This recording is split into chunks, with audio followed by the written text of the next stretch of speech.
எனக்கான எபிசோடில் ஐஷா தான் எல்லாத்தையும் பண்ண அப்படின்ற விஷயம் தெரிஞ்சு பார்த்தீங்கன்னா நம்ம சேது கத்துறாங்க. கடைசியில் எல்லாம் பார்த்தீங்கன்னா அது ஒரு கனவாக போயிருது. அதுக்கப்புறம் பார்த்தீங்கன்னா நைட்டு குழந்தைய சேதுவும் தமிழில் மாற்றி மாற்றி பார்த்துக்கிறாங்க.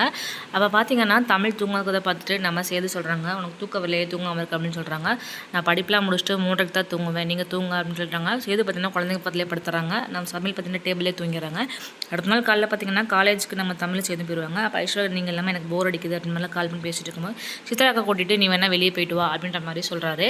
இங்கே பார்த்தீங்கன்னா ராஜாங்க அவங்க அம்மா நினச்சி ரொம்ப ஃபீல் பண்ணிட்டு இருப்பாங்க. ஆத்தா எவ்வளோ கோவமாக போயிடுச்சு, ஆனால் திருப்பி வரும்னு நினச்சா வரவே இல்லை அப்படின்னு மாதிரி பேசிட்டு இருக்காங்க. சரி நம்ம போய்ட்டு பார்த்துட்டு வந்துடலாம் அப்படின்னு சொல்லிட்டு பார்த்தீங்கன்னா அங்கேருந்து ஒட்டுமொத்த சேது குடும்பம் பார்த்தீங்கன்னா கிளம்பலாம்னு சொல்லிட்டு தமிழ் வீட்டுக்கு வராங்க. அந்த டைமில் பார்த்தீங்கன்னா இங்கே கடையில் பார்த்தீங்கன்னா வடக்கரை பார்த்தீங்கன்னா சேது தமிழ் எடுக்க போகும்போது கரெக்டாக பார்த்தீங்கன்னா அவங்க வந்துடுறாங்க. சேது கையில் வடையோட இருக்கிறத பார்த்துட்டு பார்த்தீங்கன்னா ராஜாங்கம் என்னன்னு சொல்லி கேட்குறாரு. அது ஒன்றும் இல்லைப்பா, வடை கருகிற ஸ்மெல் அடிச்சது, தான் நான் வந்துட்டு இருக்கேன், மற்றபடி வேறு ஒன்றும் இல்லை அப்படின்னு மேலே பார்த்தீங்கன்னா வாய் அவருக்கு உளர ஆரம்பிக்குது.